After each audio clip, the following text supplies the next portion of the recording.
इस खबर के तीन पक्ष हैं। एक पक्ष है उन लोगों का जिनकी कथित तौर पर जासूसी हुई, दूसरा है सरकार का पक्ष और तीसरा है पेगासस बनाने वाली कंपनी एनएसओ का पक्ष। भारत सरकार ने यह साफ किया है कि इस रिपोर्ट का कोई भी तथ्य ऐसा नहीं है जिसकी पुष्टि की जा सके। साथ ही सरकार ने यह सवाल भी उठाया कि आखिर संसद के मॉनसून सत्र के से एक दिन पहले ही यह खुलासा क्यों किया गया, पहले ही दिन इस पर हंगामा क्यों हुआ। अब अगर आप इसे फरमाइशी खुलासा नहीं कहेंगे तो क्या कहेंगे। आज इसी मुद्दे पर विपक्षी दलों ने संसद की कार्रवाई को चलने नहीं दिया और इसे एक बहुत बड़ा मामला बनाने की कोशिश की और प्रधानमंत्री को अपने नए मंत्रियों का परिचय भी संसद में आज नहीं कराने दिया गया।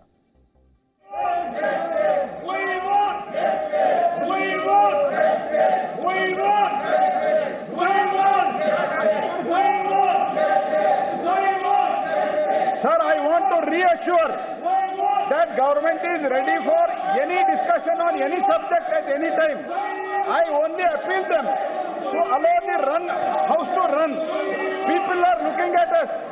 People want to know what is the issue, what they want. But it is no order and you dictate to me. I am not going to oblige it. I am sorry to say it. Please go to your respective seats.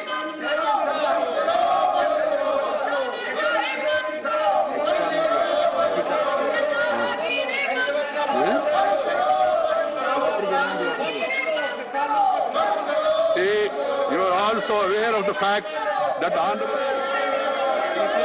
papers to be laid. तो संसद में आज बहुत हंगामा हुआ इस पूरे मामले को लेकर और विपक्ष के इन सारे सांसदों को ये लगता है कि ये जो जासूसी है इसे तो नरेंद्र मोदी की सरकार ही करवा रही है। वो ही जानना चाहती है कि पत्रकार क्या करने वाले हैं, वो ही अपने जो प्रतिद्वंदी हैं, राजनीतिक हों या कैसे भी हों, उनके फ़ोन टैप कराकर, उनके फ़ोन का सर्विलांस कराकर वो जानना चाहते हैं कि ये लोग क्या कर रहे हैं। इसे अंग्रेजी में स्नूपिंग कहते हैं। इसका दूसरा पक्ष है एनएसओ ग्रुप का, जो इजराइल की कंपनी है जो इस जासूसी सॉफ्टवेयर को बनाती है। एनएसओ ने यह साफ किया है कि इस रिपोर्ट का कोई आधार ही नहीं है, सिर्फ किसी लीक हुए डेटा और उसमें शामिल 50,000 फोन नंबर्स का जिक्र करके यह साबित नहीं किया जा सकता कि इन लोगों की जासूसी कराई गई है। इतना ही नहीं, एनएसओ ग्रुप ने यह भी कहा है कि वो एमनेस्टी इंटरनेशनल और फॉरबिडन स्टोरी जैसी संस्थाओं के खिलाफ मानहानि का मुकदमा करने पर भी विचार कर रही है। अब तीसरा पक्ष उन लोगों का है जो खुद को इस कथित जासूसी कांड का पीड़ित बता रहे हैं, जो कह रहे हैं कि उनकी तो जिंदगी ही खत्म हो गई उनकी जासूसी करने के बाद।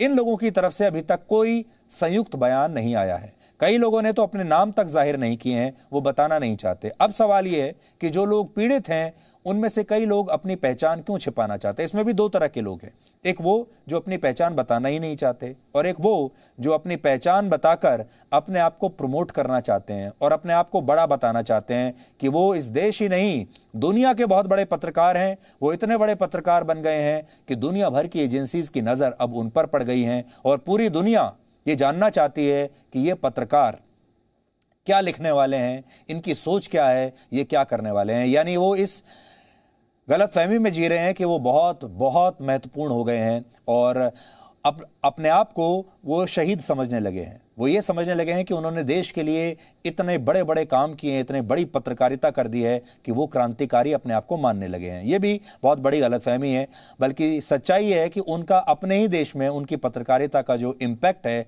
लगभग जीरो है। इस मामले पर अब राजनीति भी शुरू हो गई है और ये एक बहुत बड़ी राजनीतिक खबर बनेगी।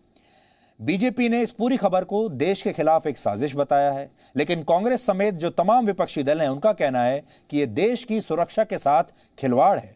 अगर इतने लोगों की जासूसी हो रही है तो फिर किसी की भी हो सकती है। दोनों तरफ के नेता इस मामले पर क्या कह रहे हैं, आज आप सबको पहले यह सुनना चाहिए। आप सबकी राय सुन लीजिए पहले और इसके बाद अपनी राय बनाइएगा। The press reports have appeared a day before the monsoon session of the parliament. This cannot be a coincidence, Honorable Speaker, sir. In the past, similar claims were made regarding the use of Pegasus on WhatsApp. Those reports had no factual basis and were categorically denied by all parties, including in the Supreme Court. The press reports of 18 July 2021 also appear to be an attempt to malign the Indian democracy and its well-established institutions. We cannot fault those who haven't read the news story in detail, and I request all honorable members of the House to examine the issues on facts and logic. The basis of this report is that there is a consortium which has got access to a leaked database of 50,000 phone numbers. The allegation is that individuals linked to these phone numbers were being spied upon. However, the report says that the presence of a phone number in the data does not reveal whether a device was infected with Pegasus or subject to an attempted hack. Without subjecting the phone to this technical analysis, it is not possible to conclusively state whether it witnessed an attempted hack or was successfully compromised. जो मोदी जी के खिलाफ बात उठाने की हिम्मत रखते हैं, दम रखते हैं, उनके ऊपर ये खुफिया एजेंसी को तैनात किया जाते हैं।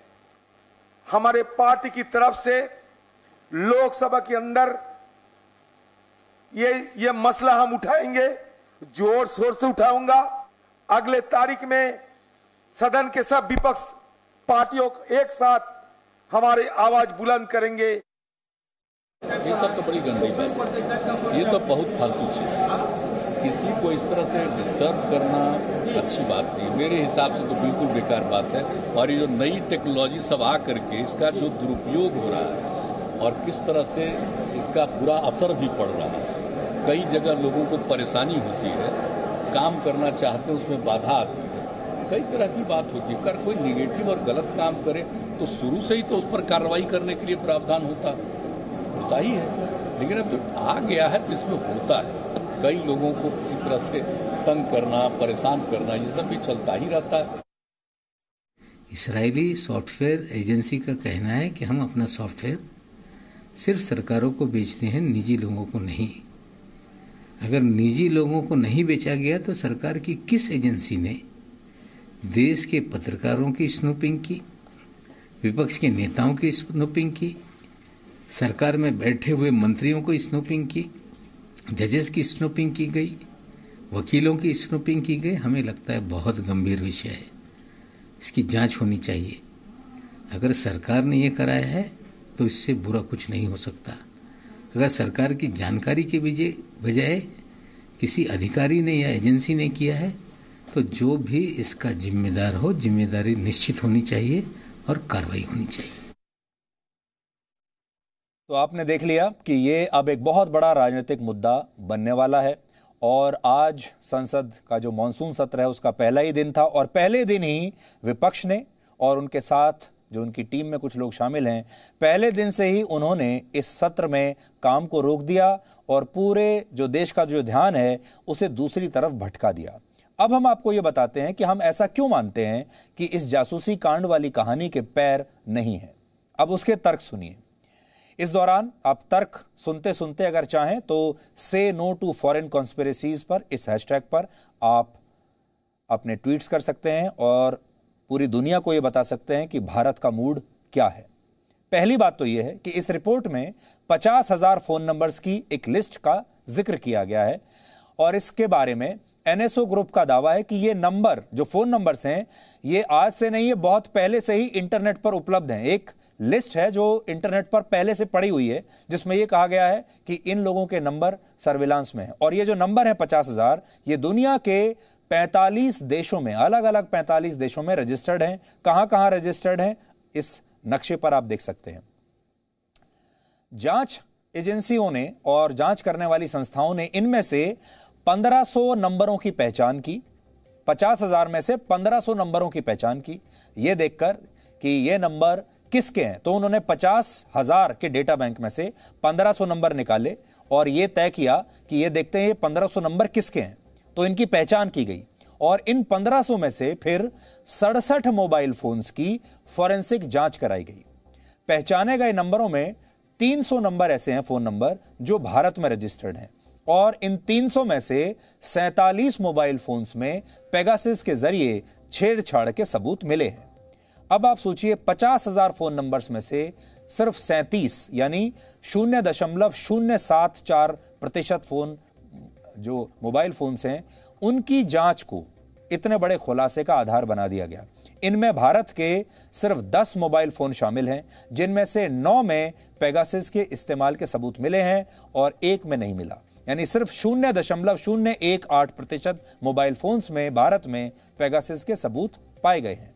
दूसरी बात यह कि भारत और दुनिया के जिन मीडिया संस्थानों ने इस रिपोर्ट को प्रमुखता से छापा है, उन्होंने खुद अपनी रिपोर्ट में यह कहा है कि इन नंबरों का लिस्ट में आना यह साबित नहीं करता कि सभी नंबरों की जासूसी हुई है। इसलिए उन्होंने इसमें अंग्रेजी में एक वर्ड होता है मे, उसमें लिखा है कि these numbers may be tracked, मतलब हो सकता है कि ऐसा हुआ हो। वो लोग भी अपनी कॉपी में यह दावा नहीं कर रहे कि ऐसा हुआ ही होगा, लेकिन जो पढ़ने वाले होते हैं वो सिर्फ हेडलाइन निकालते हैं। तीसरी बात यह है कि इस खबर को छापने वाली कई मीडिया संस्थानों ने अपनी हेडलाइन में लिखा, how phones of journalist, ministers, activists may have been used to spy on them. यानी वो खुद भी ये कह रहे हैं मे हैव बीन यूज्ड, यानी खबर छापने वालों को खुद जासूसी की बात पर पूरा यकीन नहीं है और वो कहते हैं कि हो सकता है कि मोबाइल फोन्स के जरिए कुछ लोगों की जासूसी की गई हो, ऐसा हो सकता है। चौथी बात यह कि पेगासस का इस्तेमाल कथित तौर पर अमेरिका, ब्रिटेन और पाकिस्तान जैसे देश भी करते रहे हैं, लेकिन इस रिपोर्ट में इन देशों का जिक्र नहीं है, जबकि भारत का नाम लेते हुए भारत को ऐसे देशों की लिस्ट में रखा गया है जहां या तो लोकतंत्र है ही नहीं या फिर जहां का लोकतंत्र बहुत कमजोर है और किसी भी समय खत्म हो सकता है।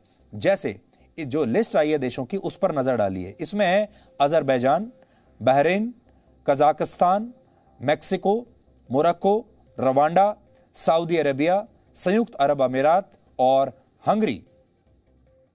ये देश हैं। अब आप खुद सोचिए कि क्या भारत की स्थिति इस समय ऐसी है कि भारत को इन देशों के साथ क्लब किया जाए। लेकिन ये लिस्ट तो ये कहती है कि इन्हीं देशों में ये जासूसी की गई है। पांचवी बात यह है कि इस रिपोर्ट को अमेरिका के एक मशहूर अखबार द वॉशिंगटन पोस्ट ने भी प्रमुखता से छापा है। द वॉशिंगटन पोस्ट के मालिक हैं जेफ बेजोस, जिनका खुद दावा है कि वो पेगासस के शिकार हो चुके हैं। तो द वॉशिंगटन पोस्ट, जिसने सबसे पहले इस खबर का खुलासा किया है, उसके मालिक इसी सॉफ्टवेयर का शिकार हो चुके हैं। आप में से बहुत सारे लोगों को नहीं पता होगा तो हम बता देते हैं।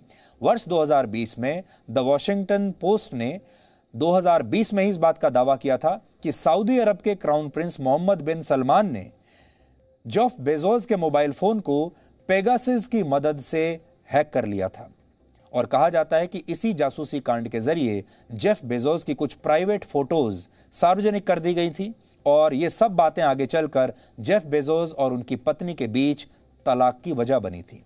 यानी इस पेगासस की वजह से जेफ बेजोस का मोबाइल हैक हुआ, उनके जितने वीडियोस थे, प्राइवेट वीडियोस, जितनी पिक्चर्स थी उनकी, वो सारी बाहर आ गई। उसके बाद उन्हें ब्लैकमेल करने की कोशिश की गई और बाद में इन तस्वीरों को सार्वजनिक कर दिया गया और उन्हें अपनी पत्नी को करीब 3 लाख करोड़ रुपए देने पड़े थे जब वो सेपरेशन उनका अपनी पत्नी से हुआ, इन्हीं तस्वीरों के आधार पर। अब आप पेगासस से जुड़ी खबरों में द वॉशिंगटन पोस्ट और उसके मालिक जेफ बेजोस की दिलचस्पी को समझ सकते हैं और यह बात भी समझ सकते हैं कि क्यों ये लोग पेगासस के पीछे पड़े हैं। किसी भी मुद्दे पर जब कोई देश बढ़ता है तो दुश्मन कैसे उसका फायदा उठाता है, अब यह उदाहरण देखिए। जो पाकिस्तान भारत के किसी भी मामले पर कभी कोई चिंता जाहिर नहीं करता, भारत के लिए कभी एक शब्द चिंता जाहिर नहीं करता, उसे भी अब भारत के इन पत्रकारों की चिंता हो रही है जिनके नाम इसमें शामिल हैं। पाकिस्तान के एक मंत्री फवाद चौधरी ने आज ट्वीट किया है और लिखा है कि पाकिस्तान भारत में पत्रकारों और नेताओं की जासूसी से बहुत चिंतित है और भारत की मौजूदा सरकार ने भारत को बांट दिया है, ऐसा उन्होंने लिखा है। Modi government has dangerously polarised India and the region, more details are emerging. तो देखिए, पाकिस्तान जिसने कभी भारत को बर्बाद करने में कोई कसर नहीं छोड़ी, आज पाकिस्तान कहता है कि वो भारत के इन पत्रकारों के लिए और इन विपक्षी नेताओं के लिए उसे चिंता हो रही है, वो चिंतित है। अब सोचिए, हमारे देश में उठे एक विवाद पर वो देश टिप्पणी कर रहा है जो भारत के विभाजन के लिए जिम्मेदार है, भारत को इतने जख्म देने के लिए जिम्मेदार है। एमनेस्टी इंटरनेशनल के साथ मिलकर जिस संस्था ने ये रिपोर्ट तैयार की, उसका नाम हम आपको बता चुके हैं, उसका नाम है फॉरबिडन स्टोरीज। अब इस संस्था की कुंडली देख लीजिए। यह संस्था अपनी वेबसाइट, पत्रकारिता को बचाने के लिए अपनी वेबसाइट पर पत्रकारिता को बचाने के लिए बड़े बड़े दावे करती है और कहती है कि दुनिया में जिन भी पत्रकारों को उनकी जान को खतरा है, ये संस्था ऐसे पत्रकारों की खबरों और सूचनाओं को गुप्त रखती है ताकि अगर इन पत्रकारों को कुछ भी हो जाए तो इनकी खबरें कम से कम सुरक्षित रहें। यानी ये ऐसे पत्रकारों को प्रमोट करती है। इस संस्था को रिपोर्टर्स विदाउट बॉर्डर्स द्वारा लॉन्च किया गया था और इसके बारे में कहा जाता है कि ये सीरिया के राष्ट्रपति बशर अल असद को सत्ता से बाहर करने के लिए पत्रकारिता के नाम पर प्रोपेगेंडा करती है, ऐसा इन पर आरोप लगा है। जो संस्थाएं फॉरबिडन स्टोरीज को फंड करती हैं उनमें कुछ संस्थाओं के नाम बताते हैं आपको। इनमें एक संस्था है लाइमलाइट, दूसरी है ल्यूमिनेट और तीसरी है ओपन सोसाइटी फाउंडेशंस। लाइमलाइट दुनिया भर की कई संस्थाओं को फंड करती है, जिनमें से बेलिंगकैट भी एक है। इस संस्था का नाम है बेलिंगकैट। बेलिंगकैट एक मीडिया पब्लिकेशन है जो अपनी खबरों के जरिए साबित करती है कि सीरिया में पश्चिमी देशों की लड़ाई बिल्कुल तर्कसंगत है और न्याय संगत है। यानी सीरिया में पश्चिमी देशों को डिफेंड करने के लिए, उनकी छवि चमकाने के लिए इस संस्था की मदद ली जाती है। और आज सीरिया का क्या हाल है ये आप में से किसी से छिपा नहीं है। कहा जाता है, आरोप है कि बेलिंगकैट के नेटो देशों से भी संबंध है। यह अमेरिका के नेतृत्व में चलने वाला अलग अलग देशों का वो संगठन है जो दुनिया के लगभग हर युद्ध में शामिल रहता है। अफगानिस्तान में जो कुछ हो रहा है उसके लिए भी ये संस्था यानी नेटो काफी हद तक जिम्मेदार है। बेलिंगकैट पर आरोप है कि वो रशिया की सरकार को भी यानी व्लादिमीर पुतिन की सरकार को भी कमजोर करने के लिए प्रोपेगेंडा करती रहती है और इसे अमेरिका की सरकार से मदद मिलती है ये सब करने के लिए। फॉरबिडन स्टोरीज के दूसरे डोनर का नाम है ल्यूमिनेट।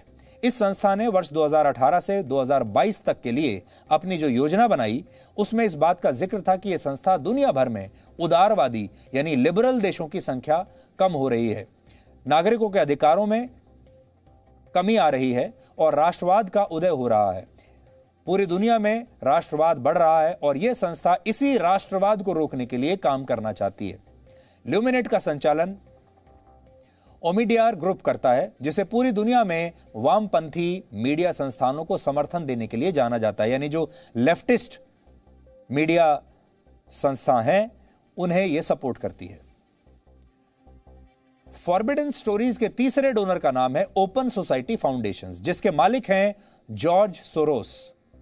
जॉर्ज सोरोस एक बहुत बड़े और मशहूर अमेरिकी बिजनेसमैन है और इनकी भारत सरकार के प्रति नफरत के बारे में पूरी दुनिया जानती है, मशहूर है, जग जाहिर है। जॉर्ज सोरोस ने वर्ष 2020 में मोदी सरकार को भारत के लिए एक बड़ा खतरा बताया था। जॉर्ज सोरोस की संस्था भारत में कई लेफ्टिस्ट मीडिया संस्थानों को पैसा देती है और इसके ओमिडियार ग्रुप के साथ भी कई समझौते हो चुके हैं। अब आप अंदाजा लगा सकते हैं कि भारत को बदनाम करने के लिए ये लोग किस हद तक जा सकते हैं। जब आप इनके तारों को और समझेंगे और एक के बाद एक इनकी जांच करेंगे तो आपको पता चलेगा कि अंदर ही अंदर ये सब एक दूसरे के साथ मिले हुए हैं।